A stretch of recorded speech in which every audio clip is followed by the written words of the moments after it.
This is the Disturbing the Peace podcast with your hosts, Justin Lanero and Ruben Stanford. Episode 18 of the Disturbing the Peace podcast. We've been on a little bit of a hiatus. The NFL season is here. Gentlemen, I have missed you. Mitch, I've had the opportunity to actually physically see you and your beautiful children, your beautiful wife. It's nice to give you a hug, give you some Disturbing the Peace t-shirts. Beautiful. My kids were happy to see you guys. And, of course, Ruben Stanford is on the line tonight. My man. All right. Kay, I have missed you, men, dearly. We're going to get back in some consistency here. We've got a lot of shit to talk about. And, we're a tight crew. And I said from Jump Street, continuity and consistency are going to be a part of this podcast. And life happens. So we've had some road bumps, but we're not going anywhere. We still got hella T-shirts to give away. And we got endless content. Mr. Stanford, what is good in East New York? Oh, man, East New York. East New York guys are, they're dodging raindrops. I'm in Bed-Stuy just chilling, taking it easy. It's a real rainy day. Mitch is out there running through raindrops right now. Mitch, where you at? Chipotle? You know it, man. I mean, there's no safer haven than your neighborhood Chipotle. The smells, the sights, the sounds.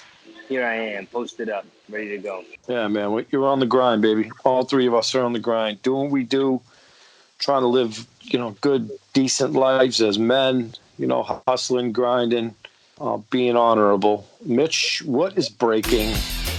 You know how my day got started today? Actually, I was walking down the street, walking and texting, which I shouldn't have been. And mid-text, all of a sudden, a warm splat hit me in the hand. And what was it? A bird shit. Shit right on my hand, my phone. I'm like, okay, fuck that bird. I wish I had a gun right now. But actually, it reminded me of the story I wanted to share with you guys. I don't know if you've seen this video. There's a guy on his back porch, being backwoods as he can be with his rifle and whatnot, feeling big and bad. And so he tries to pick off one of our winged friends out of the sky, and he succeeds in hitting the bird. But with that bird's last dying breath, it performs a kamikaze swan dive right into his nutsack so hard, the dude's doubled over in pain. And boy, oh boy, was that sweet vindication for that bird. Wow. I mean, you have to be careful, like animals have that sixth sense. You can tell they're definitely in tune with survival instincts. And like you said, if you mess with something as it's about to die, if it gives you a little bit of a FU on the way out, you got to respect it. No doubt. Hey, bird shit, getting shit on. I got shit on in Castle Island a couple of months ago, playing with the kids. And it's good luck, Mitch.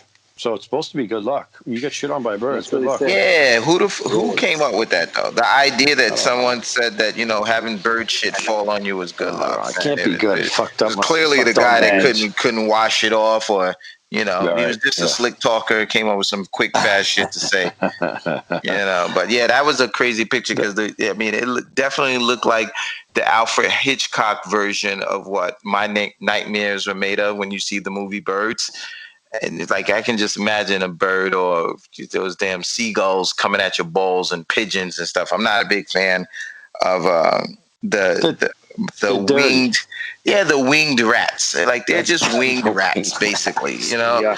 And I watch all of the people in New York City who run around, and my thing to my kids and my wife is if I ever get to the point where you see me out here feeding fucking birds, that means I've crossed over. I've crossed over into that kook land, the area where things are no longer. I'm becoming unhinged because when I see people feeding pigeons, it's like, dude, you're not only are you feeding the pigeons, you're feeding rats and anything else that's a scavenger. And what made you think that the pigeon needs you to stay alive? Like how fucking narcissistic are you that you feel like it's your responsibility to keep these damn birds alive? Like it could be lonely, Rube. Most of those people are you see them, they're feeding like the geese. And but they're not. It's different when you sit down and you watch a person sit there and literally tear pieces off, talk to the birds and shit like that. I see people walk outside like they came from their house. They're 20, 30 blocks away from their house, and they pull out a shopping bag out of their knapsack, and they just unload like a loaf of bread on the floor, shake the bag out, and then walk away. You crazy fucker. What is up with that? What's up with that? Like, that's all crazy. That's crazy land there. Like, put a red little nose on the guy and just call him a clown, kick him in the ass, and tell him pick up all the fucking breadcrumbs you just put on the floor. And let me say this. That is vintage Mitch Hurd, what we just heard. I just had like a flashback of Mitch at like 16 going, and our winged friends, that's some shit he would have said 16 years. You're like, all articulate about like showing compassion to like a bird. I mean, the heart of I remember when you had a pet turtle. Remember Ralph? Hey. Ralph, man. He's a legend. Dude. Yeah, Dude how big did Ralph get? Did he get big? Bigger than about like, nah, he was about the size of a mango. But at the end of the day, I bought him in third grade. That dude. The size of a mango. Getting all sentimental over here. That's a treat. Wow, that was a treat. That was the size of a mango. The fucking turtle. These are good memories. Wow, that was a treat, man. You brought back Ralphie, man. Those are Bamax days, bro. Damn, that was the size of a mango.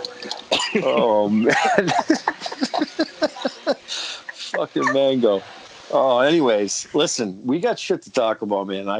We got to get back on track weekly because talking to you guys is good for the soul. It's good for the listeners. Listen, a lot of shit is going on with the NBA. So here's my thing.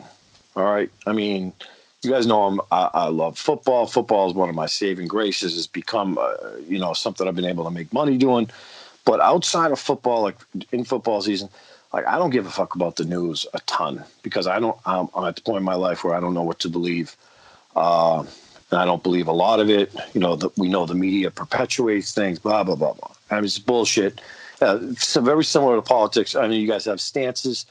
However, so some shit went down in China recently, right? And Rube, you probably know more about it than I do. But what I'm gathering is the Houston Rockets GM said something detrimental, right, in reference to China. Now, China, Daryl Morey groomed, or the Rockets got Yao Ming, right? Remember when Yao Ming, and Yao Ming is from China. So by that, the Chinese latched onto the Houston Rockets being there. I don't know how many people live in China, like 25 billion people. Billions of people. Fucking ants. And Houston, I remember, as you were saying, like at that particular time, Yao Ming, he was going to be the number one pick. It was without a doubt. He was being brought over. He was clearly going to be this young superstar, but he would only try out for about 3 to 4 teams, and I think they all had to have a huge Chinese market. And New York was one. Houston was the other. I know San Antonio and I believe one of the California teams also got a shot. That makes sense. New York and San Antonio, I don't see the correlation there. But I mean, the bottom line is, Yao Ming didn't turn into Patrick Ewing. We can all agree on that. But he's a Hall of Famer. Is he? Did he? Yeah, Hall of Famer. Jesus. Yeah. Well, it doesn't take much to get into the NBA Hall of Fame. Let's just say that. And you have to be an offensive player to make it into the Hall of Fame. And that's a different story. Yao Ming was a fucking Hall of Famer. Anyway, so the shit hit the fan ultimately, right? And all of a sudden, so you can get the NBA League Pass in China, and they canceled out the Rockets, which was going to hurt the bottom line of the Houston Rockets. And now LeBron James is involved, and now LeBron James is obviously the face of Nike, but he had an opportunity to speak in terms of it's this whole shitstorm, political bullshit that we're seeing. Rube, what are you taking away from this scenario? Because it can't be good. I mean, I think it started out with Maury using social media like many of us do. Social media is pretty much where we can just sit back in the comfort of our own house, get on Twitter, throw stones at somebody else's comments, and be the grammar Nazi or just basically talk shit, be a Twitter finger gangster. And Daryl Morey, I don't think he was taking that approach, but I do think he was in a conscious mind state when he made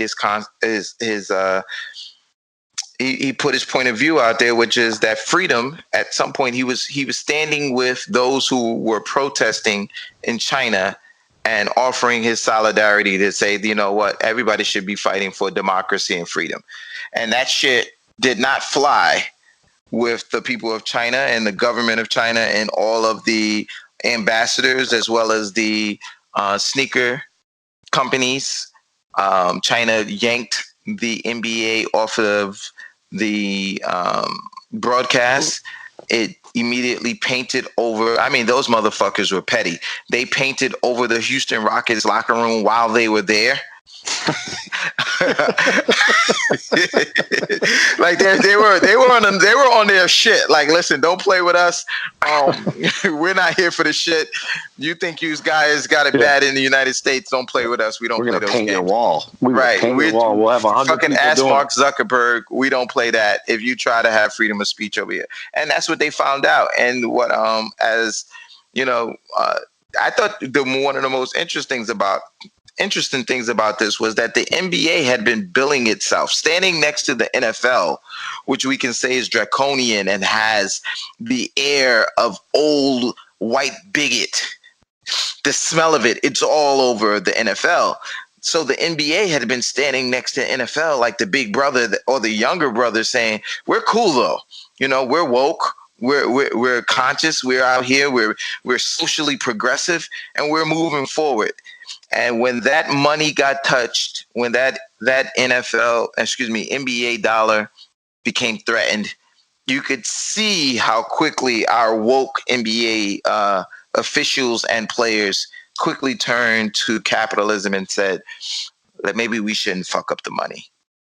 Maybe we should just get in line. And I was really surprised that LeBron came out and made a statement. I really don't think LeBron needed to make a statement. It was just like, as it was dying down, it seemed like he just came along and threw some fish grease on it and was like, oh, let's get this shit stirred back up, Unbelievable. Politics at its finest, and then Trump gets involved, and LeBron James is like, you go to sports as a deviate to deviate from all the bullshit, and it just finds its way. And right, but I mean, that's the thing. It's a distraction. It is a distraction. Those are we look forward to distractions, but at the same time, we understand that all of our systems are interconnected. There's connections holding each piece of our society together, and no matter where we go for this distraction, it's going to seep in because the people are there. The humans that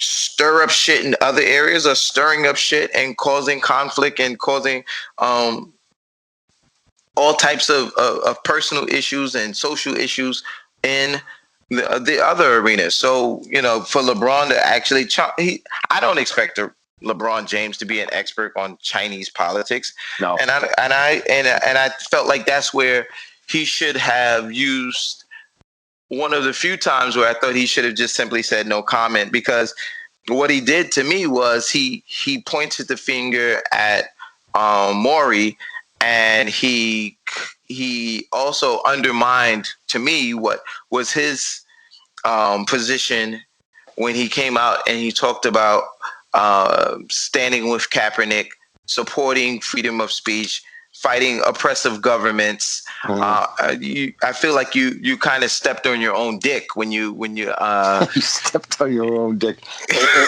Eddie Murphy swinging the I feel like microphone around.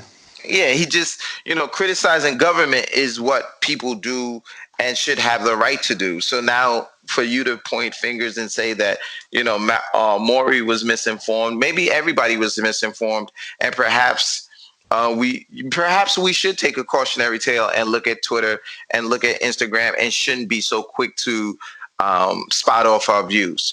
Although that's what we do here on Disturbing the Peace. With Justin Lanero, Mitch, and her in Big Group.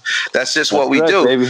But maybe LeBron should have at this particular time went and watched Zaire and Little Bronny and went to the photo shoot and hung out, or but then now I sound like the NFL, which is like, let those athletes stick to just playing sports. So sometimes we make mistakes, sometimes we're misinformed, but overall I think it was good that people got to see that there is a little hypocrisy there in the NBA, and people do oftentimes worry about their self-interest, and that's what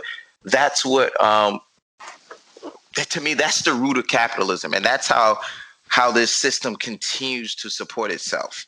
Yeah. So when we just like, for example, did you see the Amber Geiger case? This was the officer that was recently sentenced for shooting down in Texas, right? Yes, and it was interesting that when we talk about systems supporting themselves, the fact that this entire case seemed like a sham. First of all, it just seemed like Amber Geiger was immediately giving we were talking about white privilege on several episodes. She was just given the benefit of the doubt. We understand that she was a law enforcement agent. We understand that she wanted to change the venue. We do understand that she also immediately, while standing there at the crime scene, started deleting information, changing her story, creating a narrative that would best suit her when she would find herself in front of the grand jury. We know, we talked about this a lot. It's easy to just simply say, I feared for my life when dealing with Black people. So, Botham Jean, he was killed in his own home. This officer killed this She gentleman. went to the wrong place. She went to the wrong place. Right. She went into it. She went in not her home. So, the idea that it was the wrong place, you didn't go into your home. If you lived in the same building, you should know once you get past the foyer, there are certain identifying Was she markers. Fucked up or what? That's the thing. They didn't talk about the toxicology. They didn't talk about some of the areas that would determine whether or not you might, find out a little bit more about Amber Geiger. But one of the things we did find out was that the system is corrupt and that justice isn't handed out equally to people that do not, that are of lesser means, darker complexions. It's just, we don't get the treatment that others get. So here's Amber Geiger. The victim is dead. Amber Geiger was the one receiving the empathy. There was remorse. There was forgiveness. Botham Jean's brother came out, hugged, asked Amber Geiger for a hug, asked the judge to come down from the bench and give Amber Geiger a hug. That is privilege, to be seen still as a human being, to be respected as still a human being, even before you were sentenced. Before you did a day in jail, you were already receiving forgiveness. And those are the systems working really hard to protect itself, to insulate itself. And Black people we're just prone to forgiving. We're prone to believe that we should automatically lean on God in order to get over our troubles. And I don't see other races, and I don't see other ethnic groups or other religious groups doing this. It's like, this is something very unique to Black people because we were given the Bible once, as well as the lashes and the whips. We were given the holy word, and you just knew that you had to confide in God because you were looking for a better life in the hereafter. You did not deserve a better life right now. You deserved a better life in the hereafter. Rube, is this something that you deal with? I mean, you're in the trenches. I mean, do you see not things of this magnitude, but you are in that No, line of work. it's clear discrepancies. It's clear discrepancies. The biggest discrepancy, and this is where it's insidious in nature, and it's hard to be able for people to call it what it is because it's a class system here in New York, and it's a financial green dollar signs make a difference. So oftentimes you'll hear someone say, "Oh, the only color that matters is green. It's not a race issue." Race issues and class issues look very similar in New York City because they're interconnected because the overall median income for black people and people of color is that was so much lower than that of white people in New York City that most of the black population, when I say most, I'm just talking about on a whole, the average household income is so far less than that of its white counterpart that when they go in front of judges or when there are issues with the law, black people and people of color are vulnerable because when you go in, you don't have access. You do not have the capital to know a good attorney. The attorney you may know does not host breakfasts and lunches and brunches and galas for the judges that they're going to go in front of. You may know a storefront attorney, and he's the bottom. He's just a step above the ADAs, and he's overworked. He has cases, and you never ask anybody what's their GPA or what's your score in the bar. They just happen to say, I'm an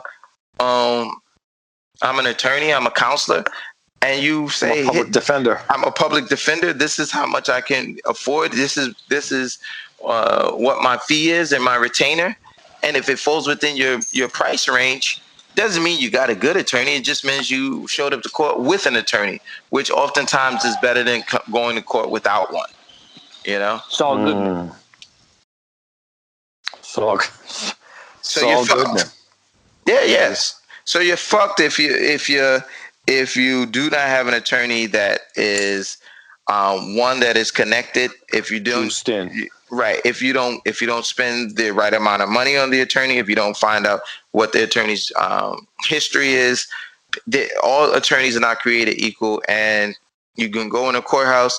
One person can go in with the case and come out with 5 years. Another person can go in with the same case, have it dismissed. Wow. And that's that, and that's pretty much just that. And it happens every day.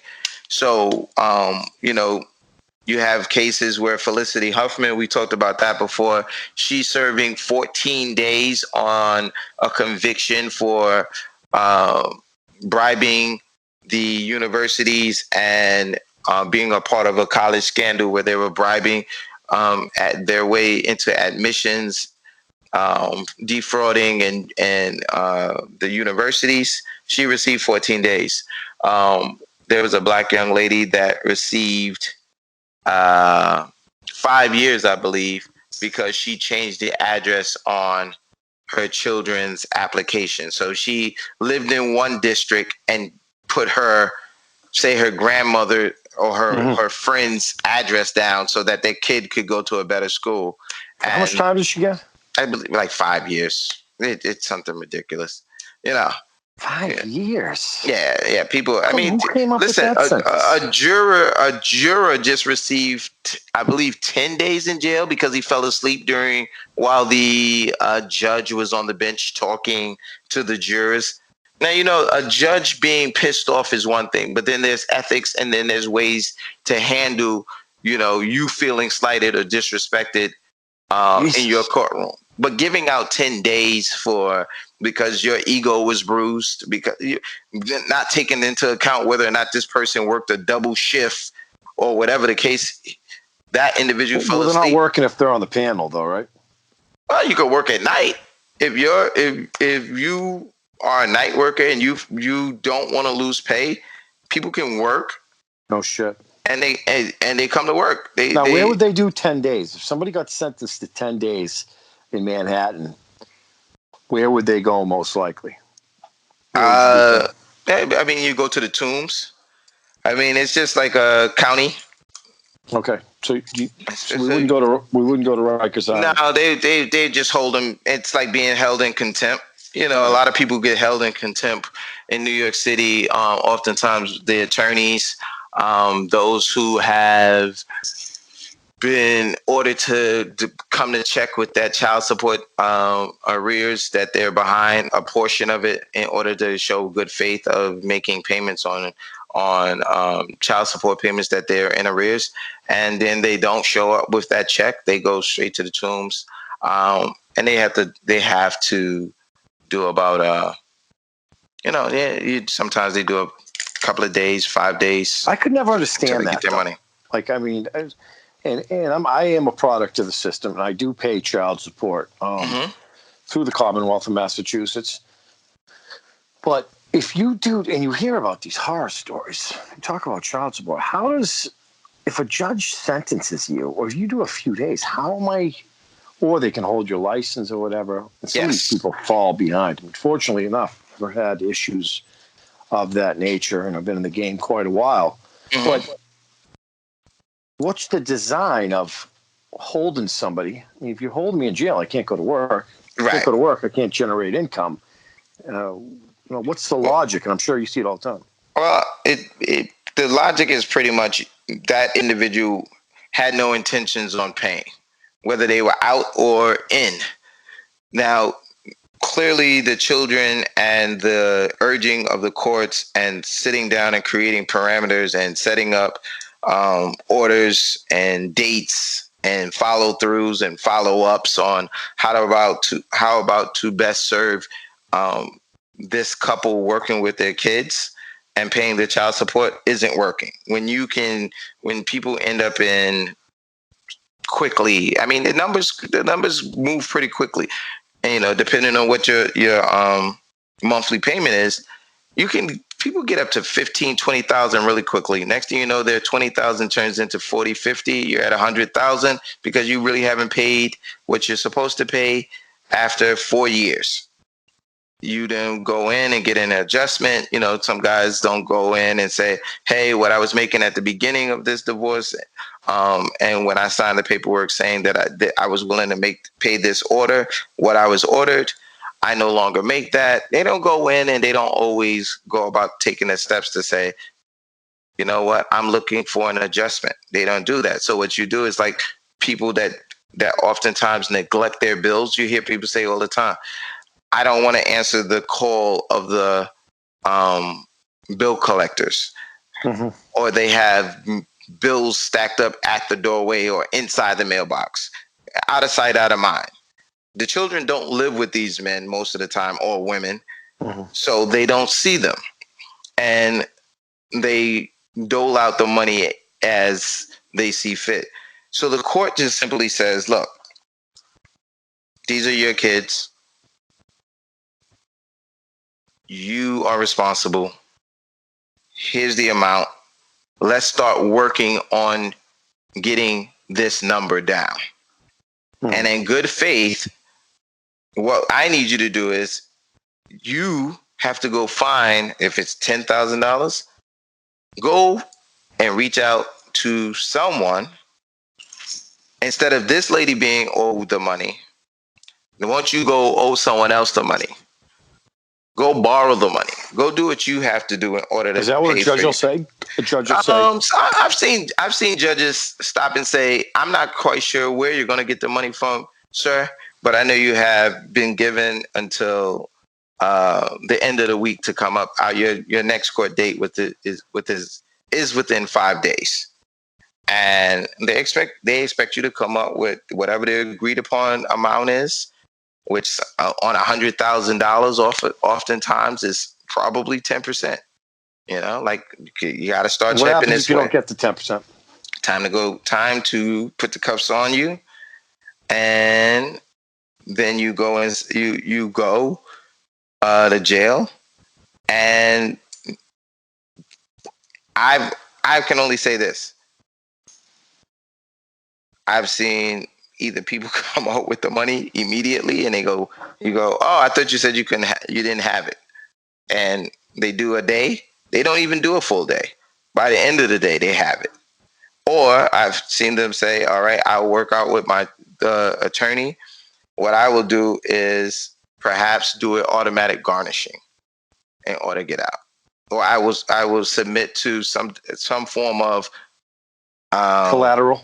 automatic pay where it doesn't, I don't have to, it's not actually me relinquishing. It's just going to be taken so that we don't have to play the games of when you feel like it, when you're emotionally do not feel like paying the money or But what happens if the person doesn't have the money?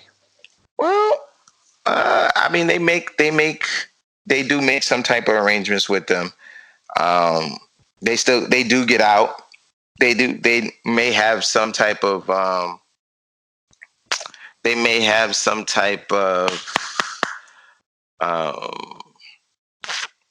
withholding on their license or something like that, or their lifestyles change. Like, all right, well, basically you're out, but you have this judgment against you. You'll never be able to own anything because this person has to be paid first. And then you have, this is when you see people go off the books. They work. They put everything in someone else's name, cousin's name, a wife's name, or a new girlfriend's name, and they never actually have that financial independence that they once had. And people go off the grid. I know people that say, and I've heard it in the courtroom where people say, I will never pretty much give, and you can hear the animus and the contempt, which is, I will never give this bitch a dime.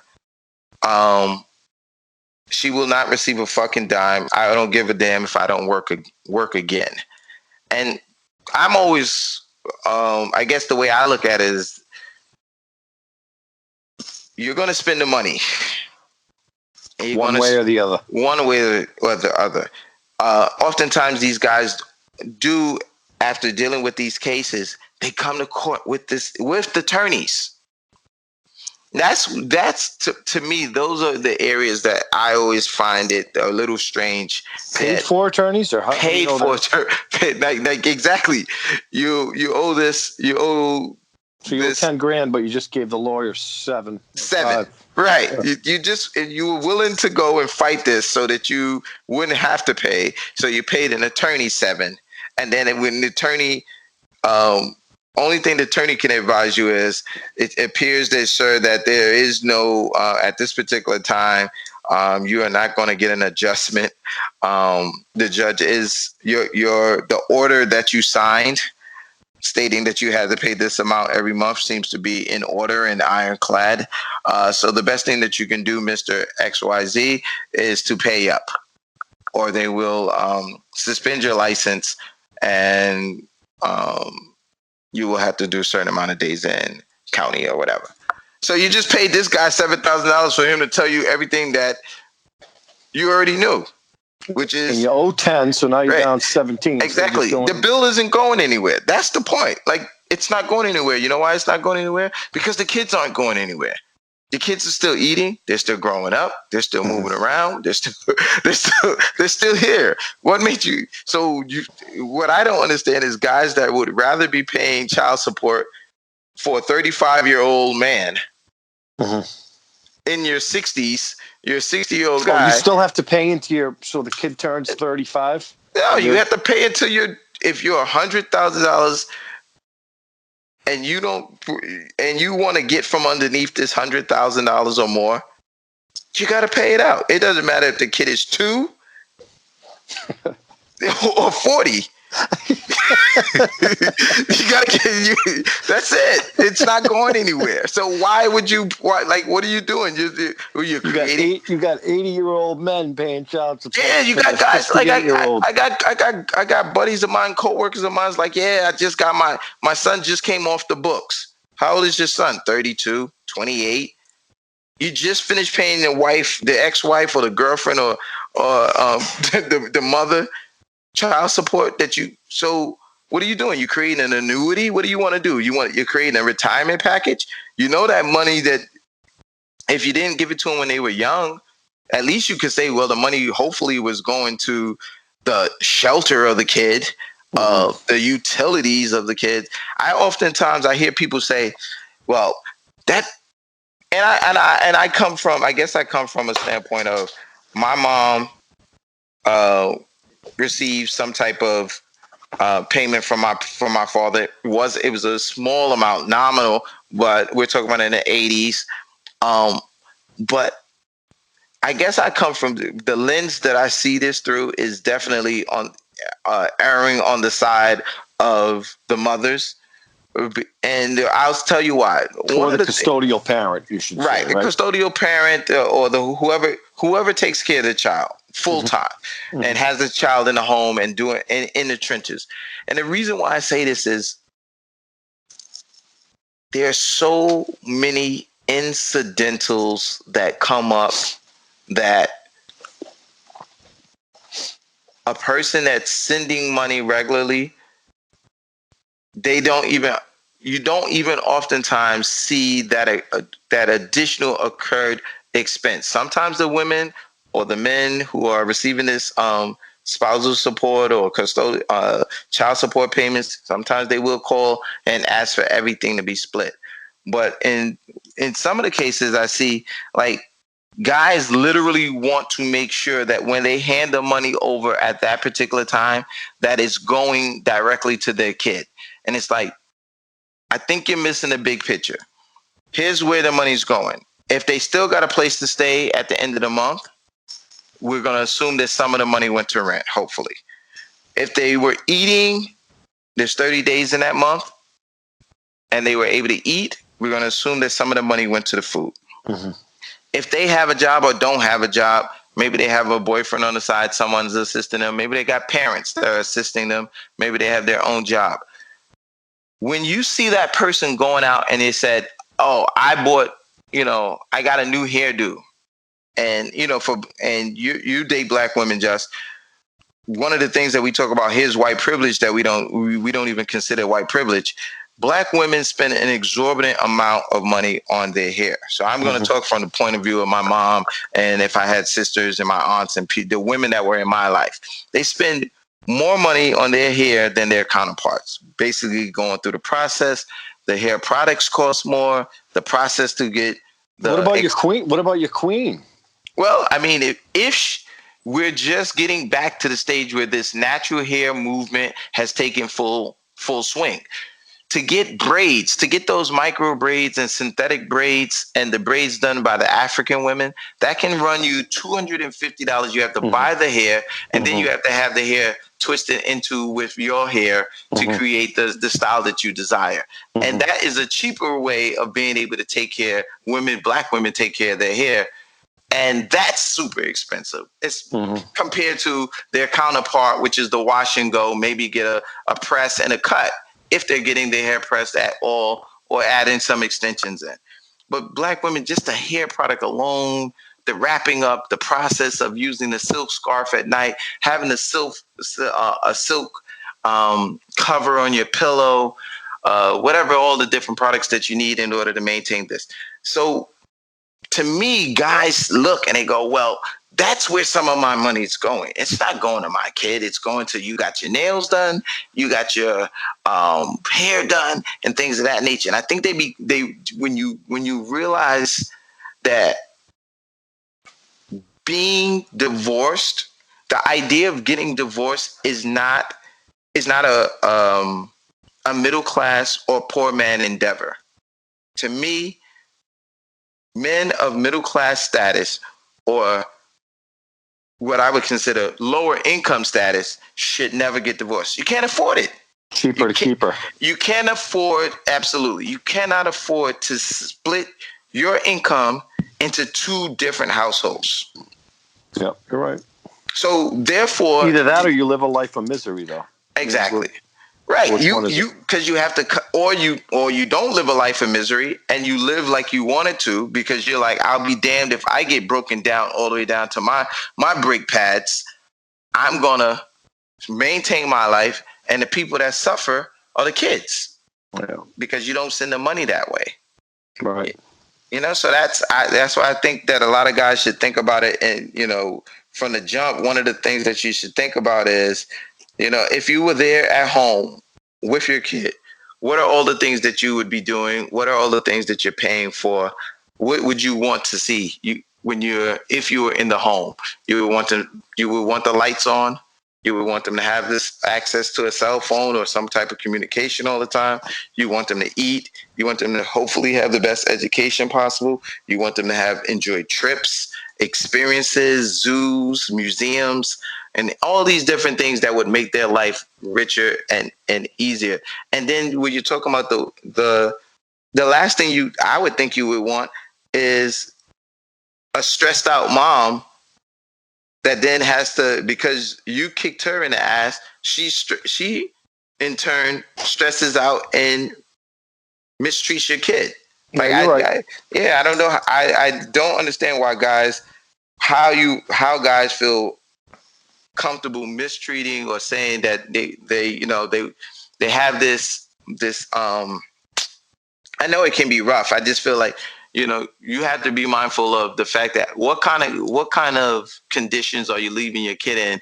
Will they be stressed out? Will they be hurt? Because you're making it so such a volatile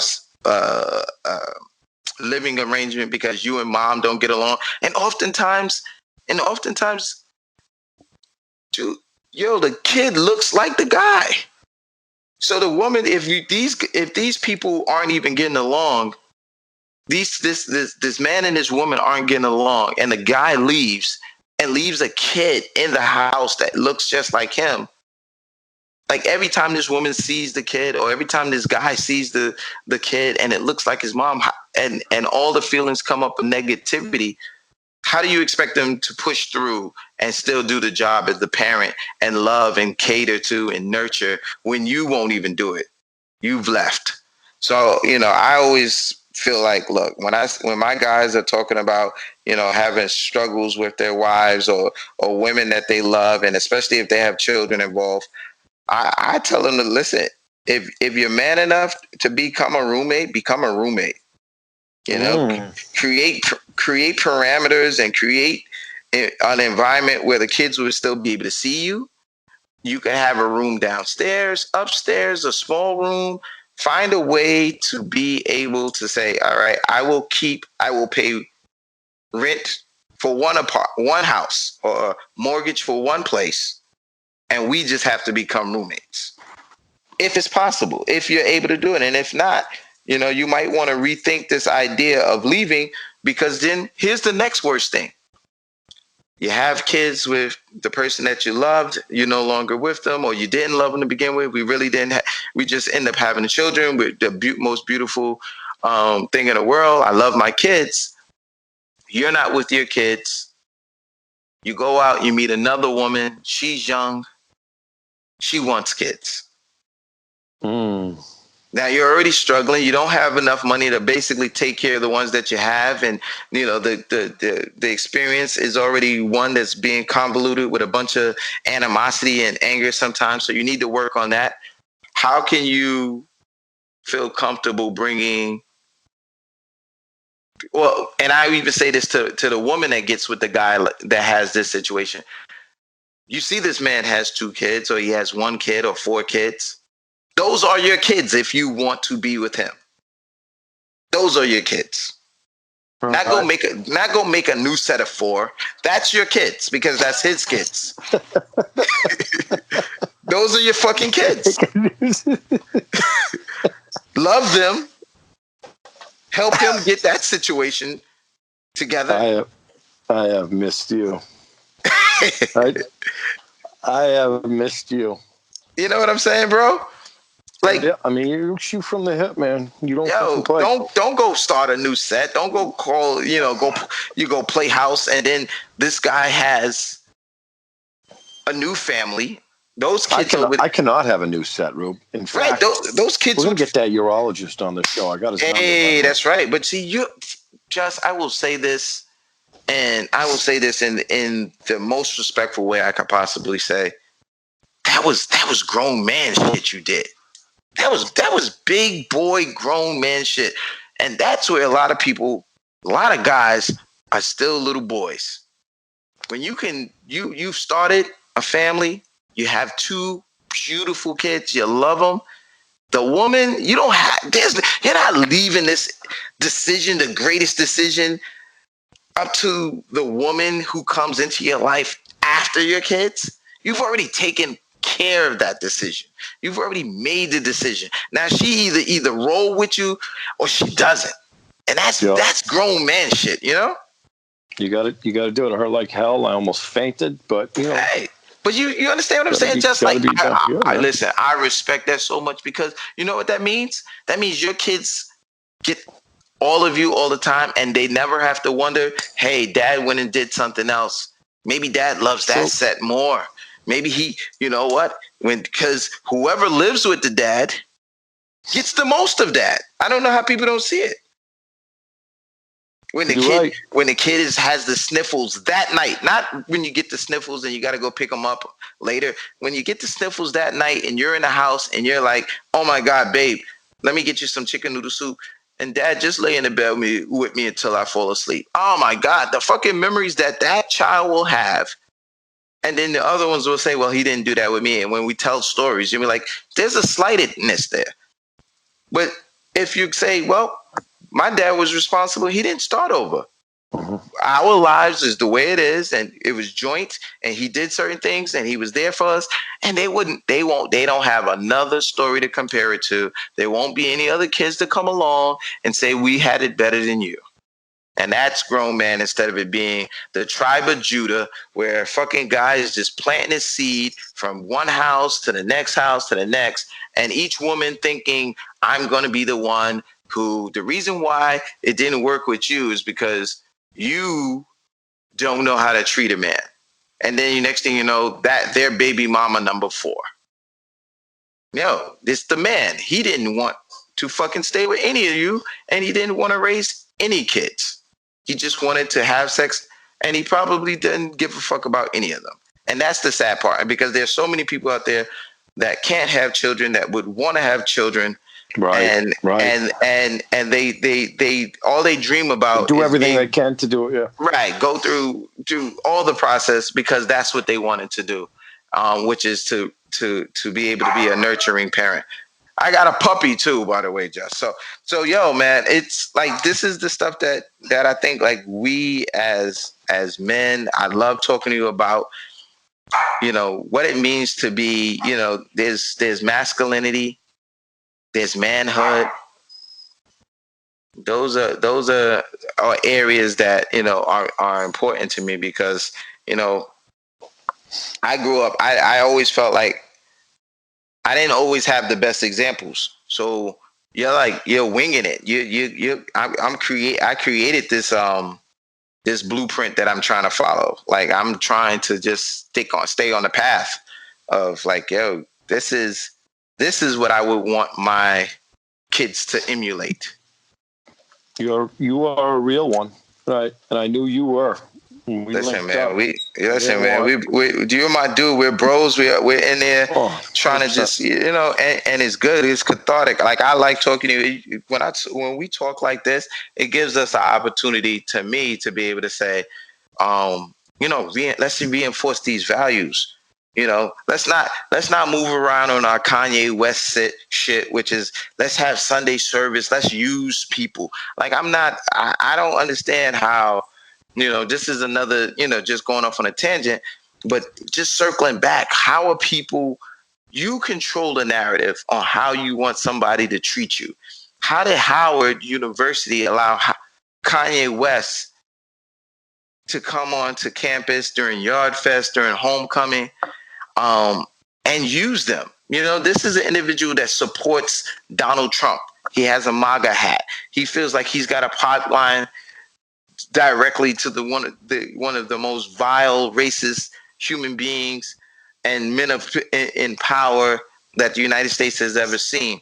And Kanye West has been his token Negro that he can parade out in front of black people to say, I have black friends. And then Howard University, whom Trump said that he felt that there needed to be a cut in funds to HBCUs.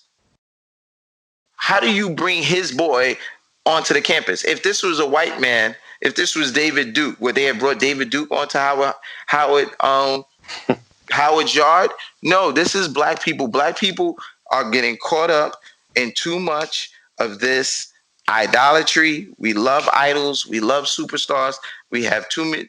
We oftentimes need too many musicians and actors and athletes to actually try to articulate what they feel like the black experience is, instead of real strategists and real individuals that have gone and done the homework and done the work, the legwork, right? That's out there to be real representative. There, right? Exactly. When we talk about who are the people leading many of the movements and have positions of power, you don't bring me. You have a couple of people like Bono, and you go, okay, he's really into his movement. He's using his voice. He's using his platform.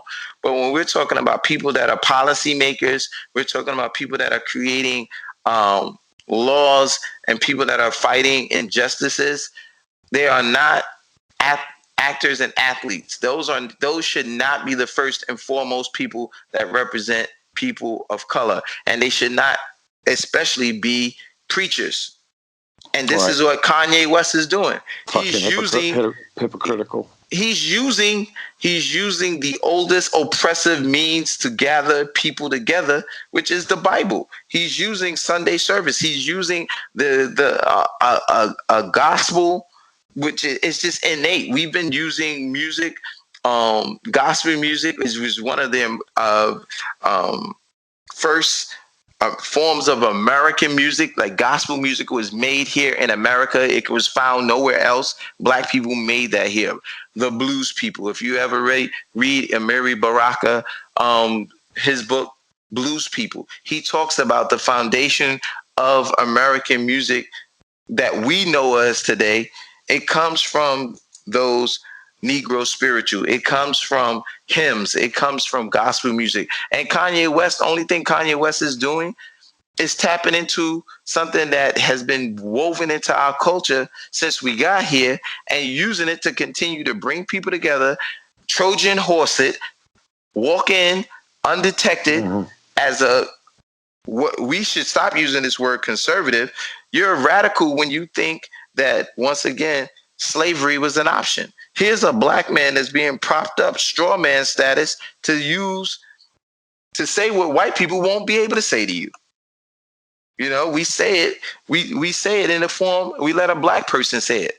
You would never have imagined seeing a white judge hug a black murderer. Had a black man killed a white woman in her home, you would have never been expected to hear a white person say, "Judge, can you come off the stand and just give this man a hug because of the things he's gone through? Let's forgive him already." You don't see that. But these are just ways that the religion and the Bible, which were handed while they were handing out lashes, they were handing out Bibles. While they were handing out yokes to put around slaves' necks, they were handing out Bibles. While they were raping and breaking black men and raping women, they were handing out Bibles and giving the indoctrination into there's a better life for you in the hereafter, and we want to change you from being the uncivilized human being into the civilized human being. So when we look at all of our universities, these universities now are, which is another reason why this is so surprising that Howard University did this. The major universities, the Ivy universities, have released apologies or at least acknowledged the fact that their institutions were simply built in order to continue to convert black slaves. The first structures that were made on Harvard's campus was a church, as well as some quarters where the slaves were making and building the campus for plantation owners. So all of these fancy schools, Harvard, Brown, Yale, Princeton, Georgetown, The reason these institutions were created is because the plantation owners were making so much money, and to have a well refined, young, educated politician or plantation owner or business owner during that particular time, they would be educated in Europe. So instead, these universities, the founders of these universities, their marketing strategy was, you don't have to go to France, and you don't have to go to England to get a proper education. We're building fine institutes right here, and these institutes will be closer to home, and they will be also places where we will be able to convert more Black people who will be more willing to submit and work on your plantations. That's the reason why these universities were created here in America, not for the sole purpose of being educating and to broaden the intellectual thought. No, it was to appease those who were in power and keep some of the money here in the States. And we had to provide Black bodies for experiments. That's how we moved the medical profession forward. And they would have basically open autopsies, and the gynecological advancements were made at the expense of Black bodies and Black females. So all of this just rubs me the wrong way with Howard. I'm definitely like, miss me with the bullshit with Kanye. I'm not here for the Yeezys. Like, it's just certain things that just rub me the wrong way about capitalism. I'm all for it when I feel like here are people. I'm definitely one of those people that feel like billionaires and people just trying to acquire so much at the expense of just regular people. It's just disheartening, So The great George Carlin, and my favorite skit by him. And he went to La Salle Academy. I'm a La Salle Academy. He was ahead of his time. He was ahead of his time, and he said this: "It's never going to get any better. Don't look for it. Be happy with what you got." Because the owners of this country don't want that.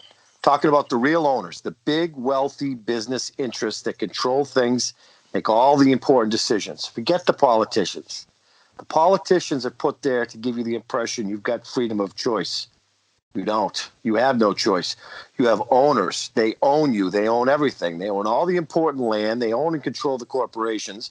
They've long since bought and paid for the Senate, the Congress, the state houses, the city halls. They got the judges in their back pockets. They own all the big media companies, so they control just about all the information you get to hear. They got you by the balls. They spend billions of dollars every year lobbying to get what they want. Well, we know what they want. They want more for themselves and less for everybody else. But I'll tell you what they don't want. They don't want a population of capable people of critical thinking. They want people who are smart enough to sit around the kitchen table, figure out how badly they're getting fucked by a system that threw them overboard 30 fucking years ago. Yep. You know what they want? Obedient workers, people who are just smart enough to run the machines and do the paperwork, and just dumb enough to passively accept all these increasingly shittier jobs with the lower pay, the longer hours, the reduced benefits, and the end of overtime, and the vanishing pension that disappears the minute you go to collect it. And now they're coming for your Social Security money. They want your fucking retirement money. They want it back so they can give it to their rich criminal friends on Wall Street. And you know something? They'll get it. They'll get all from you sooner or later, because they own this fucking place. It's a big club, and you ain't in it. You and I are not in the big club. That's right. Wow. Am I right? You're right. And this is where, you just have to say critical thinking is a key skill. Teach it to your babies. Sit down with your friends. Talk about more. I know it's room for distractions, and sometimes we want to unplug and not feel the weight of it all. But every once in a while, find yourself having meaningful conversations and ask questions. Ask questions. Ask your friends questions. See if you and your friends are actually aligned. See if your moral compass is aligned. See if the people that you actually stand side to side with and call your friends or loved ones, see if they are the type of people that will, if they were able to get this money that we talk about, what kind of person are they? What will they do? It's always easy to say that, the others or the powers that be, or as I like to call them, the engineers of the world.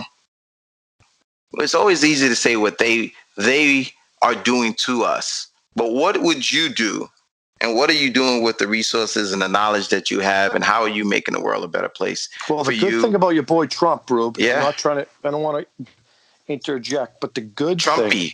Your boy Trump, who I cannot stand either because of ethical reasons, he's had the ability to extract some of these people, and they're open about how they feel, because if he says it's justified, and a lot of the shit that he says is just, I think you used the word vile, which couldn't be any more accurate. Right. And we're able to distinguish some of our peers, co-workers, quote unquote, friends, family members who share views of him. And it just, and his views, it's been 4 years now. So yeah. And but you know what I thought about I said, I think there were a couple of people that I knew that I cut off.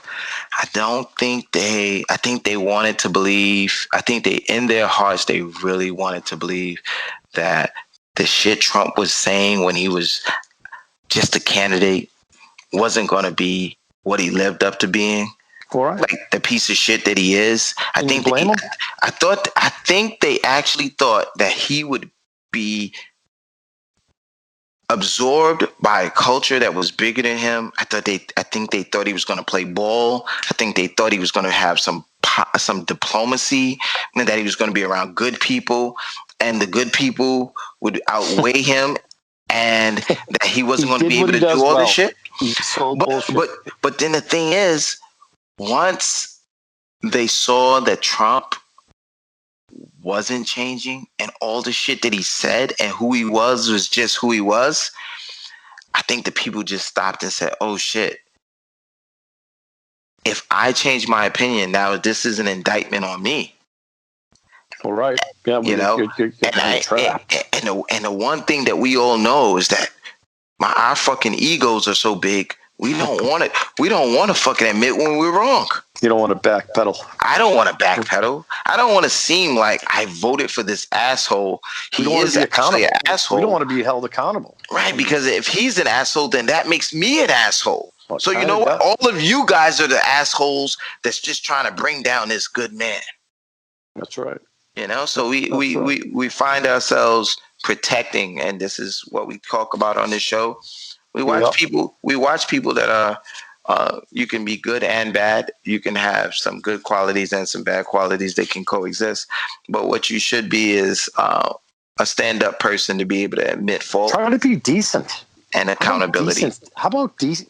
You know something, Rube? I'm a man. I'm sober. I'm constantly trying to grow. I can regress sometimes, but I try to treat each day differently. I try. God knows I try. And there's more to being sober than just being sober. There's the recovery process. But we're human, and I'm telling you, you strive for decency. None of us are perfect. We have setbacks. Life throws bullshit at us left and right. But you want to be a decent person. A decent, modest means. George Carlin said that as well. Modest means and what we're seeing now is normalized dysfunction. And this is a man who has the podium and the center stage to say what he wants on the big flat screen for the world to see it. And if he is saying it, and the president, then it must be okay to say, and it must be okay to believe that. And we live in a society, I would say, Rube, that are non-critical thinking, conformist. People want to conform. They want to cling to what the neighbor's doing. Well, the schools taught you that. The schools taught you that. They gave you the lessons, and they asked you by Friday. Guess what? I want you to regurgitate the lesson that I gave you. All right. They're not asking. They fill in the blank answers, circle a couple of multiple choice here and there. So, I mean, how much critical thinking is that? We just need you to remember certain aspects. We're training you to remember so that when it's time to move forward and we roll out agendas and we roll out commercials and we roll out all of our different platforms that we want and systems, that you're conditioned to be able to handle and retain a certain amount of it, and they've done all the psychological study groups and know, okay, it's easy for people to remember. The most numbers a person can remember usually is anywhere from 7 to 10. That's why your phone number is only 7 to 10 digits, because after 10 digits, you fucking lose track. You can't remember the 11th fucking number. So, keep it simple. But keep it simple. The smallest of like, I get, I don't know, some weeks I'll get 100. I get hundreds of fans. I answer sometimes 1,000 questions in a week, whether it's Instagram or Twitter. And, start player A or start player B, right? And these are people that are on their Wi-Fi, that are on their smartphones, that are asking me, who am I? I'm nobody, a question about whether I like Jamison Crowder or Robbie Anderson this week. Or you'd say two different players from. Now, these are people that have access to the same numbers that I do. They have televisions. They have the NFL package where they can look at games, watch game tape, check out point spreads, see what this defense is good at doing, see what this defense is bad at doing. And I'm thinking to myself all the time. Now, don't get me wrong at all, because I like interacting with people. I do. But the fact of the matter is, and maybe I was one of them at one point in time, where you want an expert's opinion. I'm no expert in anything. But Jesus, it's a lazy approach, and I think most of us are. It's like, why the fuck can't you? And I don't want you to, because it generates some income for me. But you can Google shit. You can critically think about whether or not the Jets' offense is a good matchup against the Pats. But you're like God. You know what I'm saying, Just? At this particular moment, here's what I wanted to say before. This is what, when you hear all the black people in the community, and I always say, and this is me, I'm always, I know the listeners say, oh, Ruben gets on white people a lot, but here's me getting on black people. We oftentimes we do the lazy shit, which is, the reason, if God be for me, who can be against me? It's the will of God, the reason why I got it. And only if the reason I didn't got a guy, it wasn't my time. It's either a time or it's the time or a season, and only God knows when it's time in the season. Listen, man, that's all a fucking twin. Right, that's that's all a fucking excuse on why you deflect and you say, well, the reason why I didn't get it is because God, it wasn't my time, or the reason why I got this shit wrong is because Just told me to fucking play Devontae Parker, and I knew Devontae Parker wasn't shit, but he told me to play Devontae Parker, and I trusted him. And when it goes wrong, I can just blame Just. It wasn't me. It's not me. It's Just. All the time. Right. And then I'm gonna give you shit. It gives me an activity, so I could come back to the same well that I was just praising you, and I came and I got the information. Now I could come back to that same well and criticize you and tell you that you ain't shit. You don't know what you're talking about. But it doesn't. None of that stink falls on me. You clicked the submit lineup button. Right. I didn't. I told you what I would do, and that's usually, believe it or not, I always do that. I'm going to tell people what I would do, whether it's right or wrong. But the fact of the matter is, you're a big boy or you're a big girl. You have access to all this stuff. Think outside the box. Do a little digging. Take some chances. It's a risk. It's a game of risk. That's what your life is. And this is just, all I'm talking about is, I can attest to, this is fantasy football we're talking about. So there are obviously bigger issues that that are talked about, obviously, than that. But it just goes to show, I'm not talking about 5 people a week. I'm talking about masses, Rube, between Instagram and Twitter. Sometimes 1,000 questions in a week. And I'm thinking to myself, damn, dude. like, wow. But that's why I actually love gambling and I love fantasy football for those very same reasons. I mean, it teaches you how to budget, teaches you how to think critically, it teaches you how to take some risk. It gives you, it's a game that allows you to use different parts of your brain to come up with conclusions. It allows you to read tea leaves in a way that someone else, everybody's got the same information. How are you reading the information, and in which way are you taking, whether it's analytical or whether you're taking your own eyes, using both combinations, whatever it is, whatever's your methodology to get to your answer. This is what this game is about. And I think this is why you and I were able to connect, because it brings you closer to saying there's certain things in my life where I'm not taking enough risk. There's areas in my life where I'm taking too much risk. Right. There's areas in my life where I'm playing it safe and I'm shortchanging myself, because the long game isn't necessarily, just because I'm playing a long game doesn't mean it's anything is better than the short game, you know? So there's just so many avenues of how, we can stop. And, I look at anybody, I tell my friends all the time, I'm your guru's favorite guru. If your guru could speak to me, he'd be on my dick. It's true. Because I know my sports. You know what I'm saying? But that's the way you got to feel about when you're playing these games. You can't leave it in the hand of your experts. You can't leave it in the hand of your preacher, your pastor. It's your life. It's your game. You have to play it and get the results that you want and live with the consequences, the ups and the downs, the failures and the wins. And I think we pretty much touched on a lot today.